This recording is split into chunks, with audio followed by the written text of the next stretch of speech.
o atual presidente, e eu diria isso de qualquer um que estivesse ocupando o cargo do Lula hoje, tem muito menos poder do que tinha 20 anos atrás. Esse poder foi na direção do Legislativo. O STF se debruçou sobre isso. O STF está preocupado com emendas parlamentares. O STF, de certa maneira, através das várias manifestações, que nem sempre o STF, a gente tem a sensação que pensa com uma cabeça só, às vezes a gente tem a sensação que são 11 STFs, mas isso daí é uma sensação minha, subjetiva, jornalística. Essa foi boa, William Wagner. A tratar a questão das emendas parlamentares. 11 STF. O senhor, como presidente do Congresso, tem capitaneado uma clara iniciativa de pôr freios no STF. Em que prazo o senhor acha que o senhor consegue atingir seus objetivos? Bom, primeiramente, William, muito bom dia a todas as senhoras presentes. Eu quero agradecer você pela mediação, cumprimentar o ministro Gilmar Mendes, decano do Supremo Tribunal Federal, o ministro Bruno Dantas, presidente do Tribunal de Contas da União, falar na pacificação do Brasil. E aí, respondendo muito objetivamente... Mas o STF e o Congresso estão em guerra? Não há guerra. A pacificação a partir de uma lógica de que o Brasil enfrentou nos últimos 10 anos, inúmeras turbulências, inúmeras crises das mais diversas, de impeachment de presidente da República, a cassação de presidente da Câmara, passando por prisão de ex-presidentes da República, uma constante criminalização da política e, naturalmente, vive também uma crise de credibilidade das instituições públicas, todas elas, do judiciário e da política. E, evidentemente, a partir desse diagnóstico, nós temos que buscar fazer um caminho que seja um caminho de afirmação da autoridade dos poderes constituídos, do Poder Executivo, do Poder Legislativo, do Poder Judiciário. Não há de nossa parte, quero aqui afirmar na presença do ministro Luiz Roberto Barroso, presidente do Supremo Tribunal Federal, e do decano, ministro Gilmar Mendes, que não há absolutamente de nossa parte nenhum tipo de perspectiva de retaliação ou de enfrentamento ou de guerra com o Supremo Tribunal Federal. Eu, nos últimos quase 3 anos que estou à frente da presidência do Senado e do Congresso Nacional, eu, em todas as vezes, afirmei a importância do Poder Judiciário, valorizei e defendi as prerrogativas do Supremo Tribunal Federal, da Justiça Eleitoral, me pus sempre ao lado do Supremo Tribunal Federal e continuarei a fazê-lo. Isso não significa que nós estejamos inertes a modificações que possam ser úteis à credibilidade e ao aprimoramento de todos os poderes, inclusive do próprio Poder Judiciário. Eu já vi que cabe ao Poder Legislativo a definição de regras constitucionais e a definição das leis do país. Então, tudo quanto houver em termos de iniciativa, que eu sei que pode derivar da sua pergunta, a questão de mandatos de ministros do Supremo Tribunal Federal, a disciplina em relação às decisões monocráticas, a elevação de idade mínima de ingresso para a Suprema Corte, que são ideias hoje trabalhadas no Parlamento, todas essas ideias têm o condão de contribuir para que haja, por parte da sociedade brasileira, um reconhecimento ao Poder Judiciário pelo valor verdadeiro que ele tem. Me incomoda muito a crise de identidade que há para a política e a crise também que existe em relação à legitimidade das decisões judiciais. Hoje todo mundo se arvora a ser jurista de botequim para poder criticar decisões do Supremo e de outras instâncias do Poder Judiciário. Por isso, essa nossa preocupação, para concluir, o nosso compromisso é com a democracia, com a estabilidade e o equilíbrio entre os poderes, no reconhecimento de que o papel do Poder Legislativo é o de alterar a Constituição Federal e de fazer leis que possam aprimorar isso. As suas palavras são suaves na forma e muito duras no conteúdo. Quando é mencionado aqui a legitimidade dos poderes, eu, como jornalista profissional, sou obrigado a concluir que há um problema de legitimidade dos poderes. E que o seu papel, entendo eu, nesse momento, autoassumido, é o de salvar o judiciário de si mesmo, através de medidas que lhe garantam legitimidade. Está correto o raciocínio, decano do STF, ministro Gilmar Mendes? Eu não sou o melhor intérprete das palavras do presidente do Senado, mas eu gostaria de dizer... Perdoe, ministro, um pouquinho mais próximo. Sim, obrigado. Eu gostaria de dizer que, a rigor, e ainda recentemente li a Milan Kundera, a gente deve entender que a luta contra o poder, ou o poder absoluto, ou o poder abusivo, envolve também uma luta da memória contra o esquecimento. A gente tem que reavivar, e eu acho que num país de memória curta como o Brasil, o papel que cumpriu o Supremo Tribunal Federal em todo esse período extremamente difícil. Às vezes até de maneira quase isolada. Ainda ontem, você, William, recordava aqui o papel do ministro Lewandowski, depois de toda a corte, na crise sanitária. O tribunal determinou até mesmo a regulação do começo da imunização. Havia um colapso em todo esse sistema a partir do Ministério da Saúde. Você mesmo chamou o ministro da Saúde do B, ou coisa do tipo. Isso traduziria o quê? É positivo ou é negativo nesse papel? Quem poderia ter suprido esta ausência? Veja aqui o governador Helder Barbalho. Não faz muito tempo o Pará bateu as portas do Supremo Tribunal Federal, na DO 25, para resolver o problema da Lei Candir. Mais recentemente, nós tivemos o debate sobre o ICMS, os senhores vão de se lembrar. Houve aquela redução à machadada do ICMS para os combustíveis e produziu-se uma crise federativa. Então, nós precisamos entender que papel devemos julgar, que papel nós devemos, de fato, desempenhar. Não acho, e eu já disse isso até ao presidente do Senado, que os poderes sejam insuscetíveis de reforma. Eu só tenho dito, as reformas precisam ser pensadas em termos globais. Talvez a gente possa discutir sistema de governo, a gente possa discutir as famosas emendas parlamentares, podemos discutir uma série de questões. Eu não nego, por exemplo, inclusive ao presidente Pacheco, o seu papel importantíssimo durante toda essa crise. Solidariedade ao Supremo, solidariedade ao TSE. Há um papel que não se revela, mas que foi desempenhado quase que heroicamente pelo presidente Davi Alcolumbre, quando havia pressão por impeachment de ministro do Supremo Tribunal Federal. Pediria a ele uma salva de palmas. De fato, isso precisa ser entendido. Tudo isso que muitas pessoas não sabem, William, mas que nós tivemos que travar. E a gente comparece aqui, ontem o Barroso, na sua bela fala, destacou, a gente comparece aqui numa situação muito melhor do que, por exemplo, de nossos outros colegas europeus. Os colegas, por exemplo, que integraram a corte húngara e que depois desapareceu. Nós aparecemos aqui hoje para falar do quê?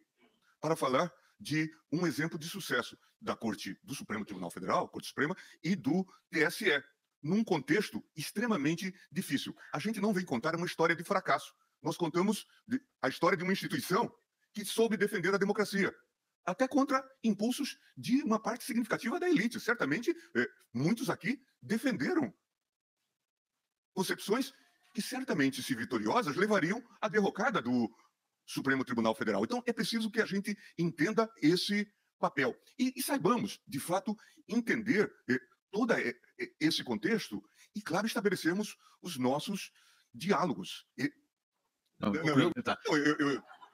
Eu já disse também que um grande candidato para o Supremo Tribunal Federal seria o presidente Pacheco. Pelo jeito, eu sou o único aqui que não é. E a gente ouve as palavras proferidas aqui ontem pelo presidente do STF, ministro Luiz Roberto Barroso, descrevendo um cenário complexo. Nas próprias palavras do presidente do Judiciário, nós vivemos um ambiente de insegurança jurídica em 3 aspectos muito relevantes, sobretudo para uma plateia como essa. Questões tributárias, questões trabalhistas e questões que envolvem saúde. Nas palavras do próprio presidente do STF, vivemos aí um ambiente de insegurança jurídica. As iniciativas do Congresso, tais como o senhor há pouco as descreveu, contribuiriam para diminuir o que é caracterizado como insegurança jurídica em pontos fundamentais da nossa economia e da relação entre os entes diversos, de vários segmentos da nossa sociedade, por definir o que me parece que está implícito nas suas medidas, o verdadeiro ou o que deveria ser o papel do STF?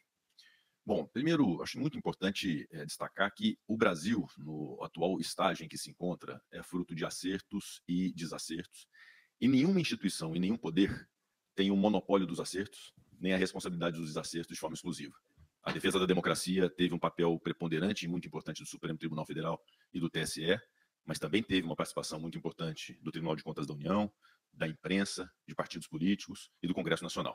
Foram diversas medidas do Congresso Nacional para se enfrentar negacionismo, para garantir vacina, para garantir recursos a estados e municípios, contra a política armamentista, em defesa da democracia e do próprio Poder Judiciário e da Justiça Eleitoral, que partiram do Senado Federal. A nossa relação com o governo anterior era uma relação de buscar aprovar aquilo que era necessário fazer, como foi a redução do preço de combustíveis que sacrificou, eu reconheço, os estados, mas se chegava a quase R$10 o litro da gasolina e era preciso fazer alguma coisa.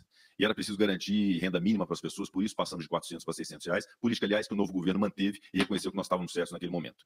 E a relação com esse governo atual da mesma forma. Nós temos uma colaboração clara para com o governo atual, mas somos capazes de dizer que nós não admitimos retrocesso na autonomia do Banco Central, não admitimos retrocesso na capitalização da Eletrobras, não admitimos retrocesso no marco legal do saneamento. Esse é o papel do Congresso Nacional, de buscar identificar o que é melhor para o país, independente do governo que ali esteja. E a Constituição Federal, William, dá um manual claro do que é a responsabilidade de cada poder. A Constituição Federal, que foi concebida pelo Poder Legislativo, porque é o poder legitimado pelo voto popular de 594 parlamentares, é o caminho para nós identificarmos que ali, como primeira instituição reconhecida, é o Poder Legislativo, com a sua existência, a sua organização e suas atribuições, e igualmente o Executivo e o Judiciário. A Constituição define o papel de cada qual. E há uma diferença muito clara entre Executivo, Legislativo e Judiciário que eu gostaria de destacar, que embora o Executivo também decorra da vontade popular da eleição de um presidente e de um vice-presidente, a formação do Poder Executivo se dá por ato do presidente, que escolhe os seus ministros, suas equipes, suas estatais. Mas no Legislativo não. No Legislativo, os 594 são votados nos 4 cantos do Brasil e a expressão que existe na Constituição de que todo poder emana do povo, isso se dá de maneira verdadeira e legítima pelo Poder Legislativo, que define leis, regras e alterações constitucionais no nosso país. E ao Judiciário cabe, evidentemente, resolver os conflitos como última instância. Não há que se admitir qualquer tipo de revisão pelo Poder Legislativo de decisões judiciais concebidas no Supremo Tribunal Federal. Como não há a mínima possibilidade de se permitir ao Supremo Tribunal Federal ou qualquer instância judiciária que formate as regras e as leis do país, porque isso cabe legitimamente ao Poder Legislativo brasileiro. Então, a Constituição nos dá o caminho exato do que precisa ser feito para que o Brasil encontre aquilo que é o mantra e dogma de uma Constituição, que é a separação dos poderes, que devem conviver de maneira harmoniosa, com uma relação de diálogo entre os poderes, mas um reconhecendo o seu próprio papel, sem invadir o papel do outro. Essa é a receita mais perfeita para que a união e a pacificação se façam presentes no Brasil para o enfrentamento das crises verdadeiras. Definitivamente, nós não podemos nos permitir, nesse momento, criar qualquer tipo de crise falsa ou de crise desnecessária entre os poderes, e tudo quanto eu puder fazer como presidente do Senado para poder garantir que não haja nenhum tipo de aresta entre os poderes, eu farei, porque eu tenho responsabilidade com o país. Inclusive, quando necessário for, de me recolher e deixar de me pronunciar para evitar polêmica. Mas nós não podemos deixar de afirmar que a Constituição nos impõe, aos meus colegas senadores, que é o Congresso Nacional o dever de zelar pela atividade legislativa, porque isso exclusivamente nos cabe por uma razão simples. Nós somos votados e eleitos pelo povo brasileiro. O decano do STF sabe, melhor do que ninguém, o que está em expressão muito clara do que o senhor acabou de ouvir do presidente do Congresso, que o STF está legislando. Pois é uma tarefa, de fato, interessante que nós precisamos analisar. A Constituição, essa Constituição de que fala o presidente Pacheco, previu também que o tribunal teria uma atuação e uma atuação marcante no que concerne a chamada omissão inconstitucional. E este é um espaço que se tem servido e de que tem se servido o tribunal e a sociedade, porque também, William, a gente tem que esclarecer ao distinto público que não há uma banca na frente lá do Supremo Tribunal Federal pedindo causas. Na verdade, nós somos provocados por órgãos da sociedade, os partidos políticos, pelos governadores de Estado, pela sociedade civil, e o tribunal, então, se pronuncia. E, de fato, tem razão o presidente Pacheco quando afirma que a Constituição deve ser o nosso guia. Nós devemos aplicar a Constituição. E há um dado importante que precisa também ser enfatizado, e eu não estou aqui me contrapondo ao presidente do Senado e do Congresso, é que nós vivemos uma democracia constitucional. Você o sabe bem, que isso significa que é uma democracia em que não há poderes ilimitados. Todos estão submetidos à Constituição. Isso significa, no Estado de Direito, não há soberanos. Mas o texto constitucional conferiu ao Supremo Tribunal Federal poder dizer sobre a constitucionalidade ou inconstitucionalidade de leis produzidas pelo Congresso Nacional. Este, inclusive, é a chave da abóbada. É o grande problema, não é um problema nosso do Brasil, mas é um grande problema das democracias constitucionais no mundo. A discussão sobre se o determinado poder não está exorbitando. Tanto é que há ideias no Congresso Nacional de, eventualmente, poder cassar decisões do Supremo Tribunal Federal, repristinando uma ideia de viés pouco democrático. Na Constituição de 37, se pensou nisto. A ideia, e se fez. O presidente Getúlio Vargas cassava a decisão do Supremo e confirmava a constitucionalidade de leis declaradas inconstitucionais pelo Supremo. Então, nós temos que prestar um pouco atenção a isso. Mas, em geral, nós estamos, na verdade, num ponto de consenso básico. Eu e o presidente Pacheco. Nós entendemos que o guia deve ser a Constituição. Podemos discutir se há um excesso de judicialização. Hoje nós temos muita facilidade. Um partido político com um representante no Congresso Nacional, na Câmara ou no Senado, pode fazer uma ADIM. Portanto, ele não pode sequer articular uma boa oposição no Congresso, mas pode provocar o controle abstrato de normas. O acesso é muito fácil. Não se faz apenas pelo recurso extraordinário, depois de todas as instâncias. Se faz de forma direta. Encerrado o debate no Congresso, a matéria vem para o Supremo. Isso tem sido a regra. Você se lembra, nós ambos vivemos na Alemanha na mesma época, e lá na Alemanha havia aquela frase, Wir sehen uns in Karlsruhe. Era a palavra que a oposição dizia, traduzindo, nós nos vemos em Karlsruhe. Karlsruhe é a sede da Corte Constitucional alemã. Era a frase que a oposição dizia para a situação. Vocês votaram esse projeto, agora a gente se encontra na Corte Constitucional. Em Brasília não se diz isso formalmente, mas se diz, a gente já se encontra no Supremo Tribunal Federal. Encerrado o debate. E isso vale não só, digamos bem, para leis, mas também para emendas constitucionais, porque nós temos um amplo leque de cláusulas pétreas. Mas, no básico, eu e o presidente Pacheco estamos de acordo, e acho que não temos de se... E também eu devo reconhecer que, de fato, sem o apoio do Congresso, em graves momentos, o tribunal teria tido situações mais complicadas do que viveu. É muito raro se imaginar uma democracia em que o presidente da República liderava ataques sistemáticos às duas cortes importantes, como o Supremo Tribunal Federal ou o próprio TSE. Ou se nós olharmos, por isso que eu estou apelando sempre à memória, não vamos esquecer os fatos que ocorreram. Eu já brinquei um pouco com o ministro Fachin.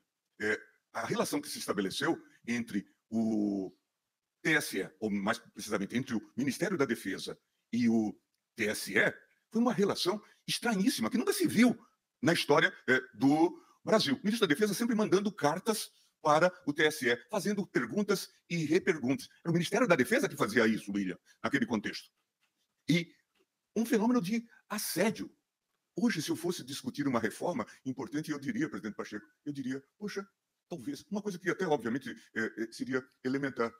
O Ministério da Defesa não poderia ser ocupado por ministro militar.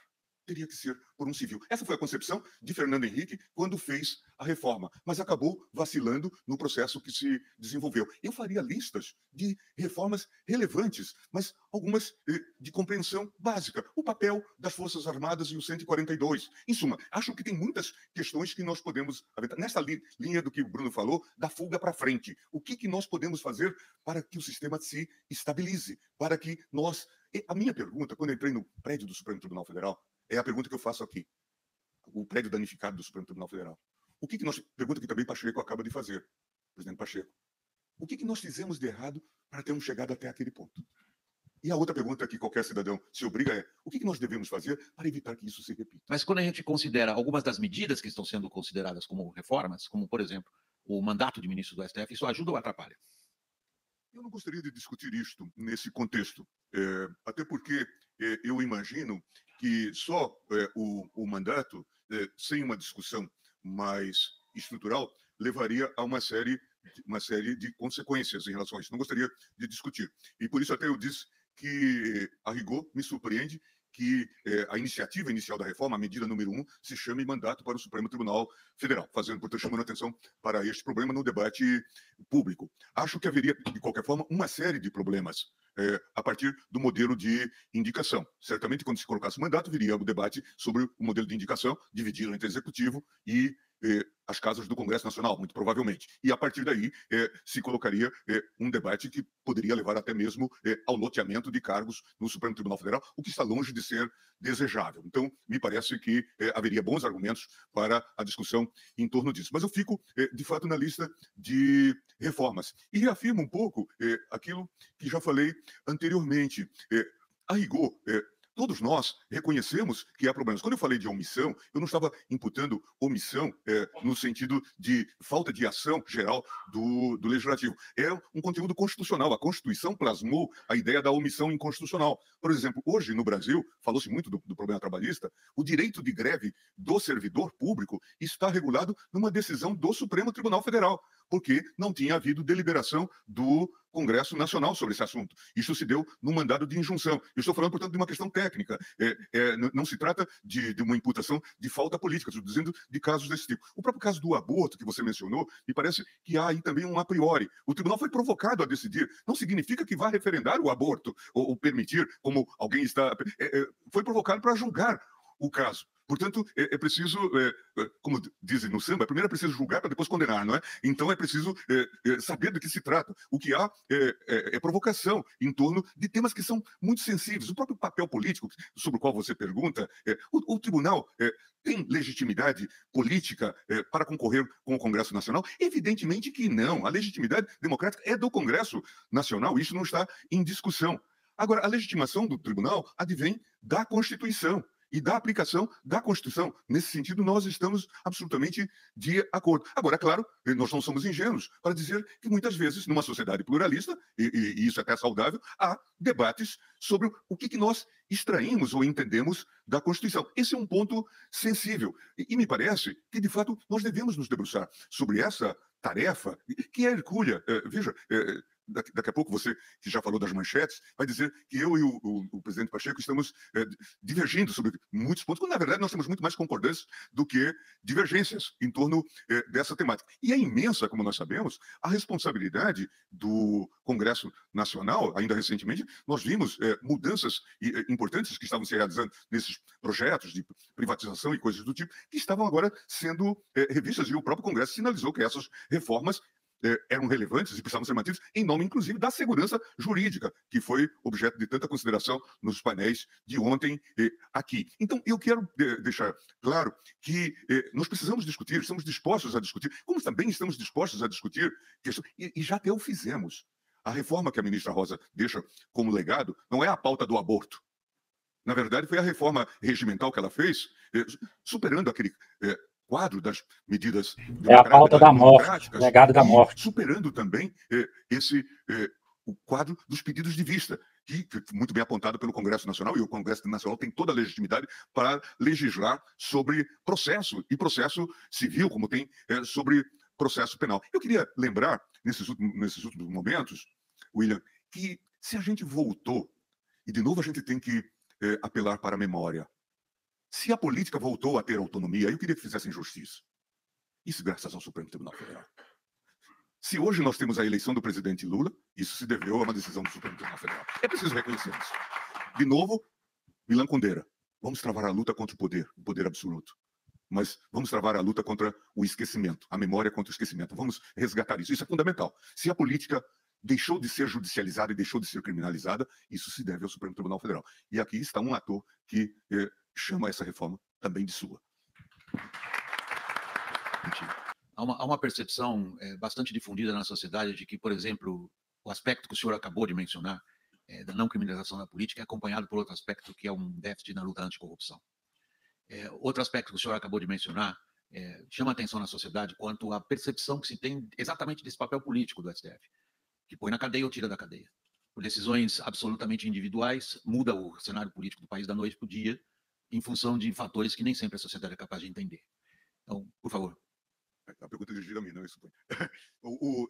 De fato, e esse é um grande problema, inclusive, para as instituições como um todo. Se você fizer o Ibope das instituições, nós vamos ver que, normalmente, elas têm um resultado sofrível, porque se avalia o Congresso de uma maneira, se avalia o Supremo também de outra maneira. E, normalmente... Pode colocar a imprensa nisso também. A imprensa... Todas essas instituições, a imprensa organizada convencional também tem sido, digamos, tratada com enorme descrédito. Isso. Então, nós todos os quatro aqui em cima somos os desacreditados.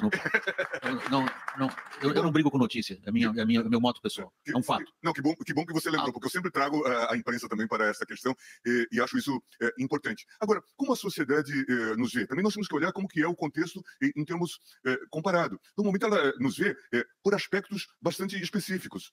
O cidadão que ouve falar de um habeas corpus, em geral concedido, William, ele vê de forma negativa. Estão soltando um corrupto, estão soltando um criminoso. Para as pessoas que sofrem essa pena, e o presidente Pacheco é um penalista e processualista penal e advogado criminal, tem grande experiência, nós sabemos a importância do habeas corpus. O Brasil construiu a jurisdição constitucional a partir do habeas corpus. Isso é fundamental que se perceba. E isso tem que ser dito para a sociedade, que isto é um sistema de garantia para todos. É preciso dizer. E aí talvez a gente tenha até um problema de comunicação. Você viu como se travou, e agora com as revelações que nós estamos a ver, e cada dia mais massivas revelações nessa operação Spoof, Vaza Jato e coisas do tipo, que a rigor ninguém também fala sobre isso. De novo, a vacina contra o esquecimento. Nós estávamos ordenando, e ordenamos, inclusive processualmente, com delações premiadas e com todo esse modelo, nós estávamos ordenando, em nome do combate à corrupção, um modelo totalitário de Estado, em que, no final, os combatentes da corrupção se enriqueciam.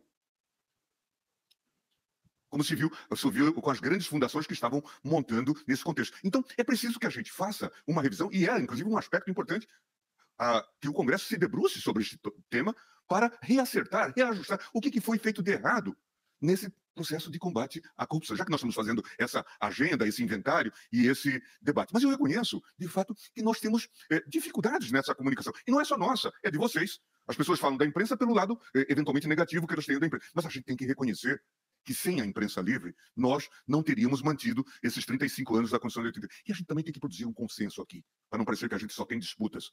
Nós estamos, a despeito de todos os problemas, celebrando, agora 5 de outubro, celebramos 35 anos da Constituição de 88. 35 anos de normalidade institucional. E não é aquela normalidade, William, que você conheceu e eu, da Alemanha, do milagre alemão, milagre econômico alemão, em que tudo dava certo. Não, o Brasil teve que saltar obstáculos desde o primeiro dia. Em 88, promulgada a Constituição, já se tratava de combate à inflação. O atual presidente, e eu diria isso de qualquer um que estivesse ocupando o cargo do Lula hoje, tem muito menos poder do que tinha 20 anos atrás. Esse poder foi na direção do Legislativo. O STF se debruçou sobre isso. O STF está preocupado com emendas parlamentares. O STF, de certa maneira, através das várias manifestações, que nem sempre o STF a gente tem a sensação que pensa com uma cabeça só, às vezes a gente tem a sensação que são 11 STFs, mas isso daí é uma sensação minha, subjetiva, jornalística, Essa foi boa, William Wagner. 11 STF. Claro, eu acho que toda proposta que vise melhorar o gasto público através de instrumentos orçamentários que sejam úteis à sociedade... Mas aí é a redução do poder do legislativo, pura e simples. Não, na verdade, primeiro ponto, quando se fala da questão da popularidade das instituições, há uma diferença entre imprensa, poder judiciário, TCU e legislativo e a política, né? A diferença reside no fato de que nós, políticos, temos um encontro de 4 em 4 anos com aqueles que desejam ou não que nós continuemos nos mandatos.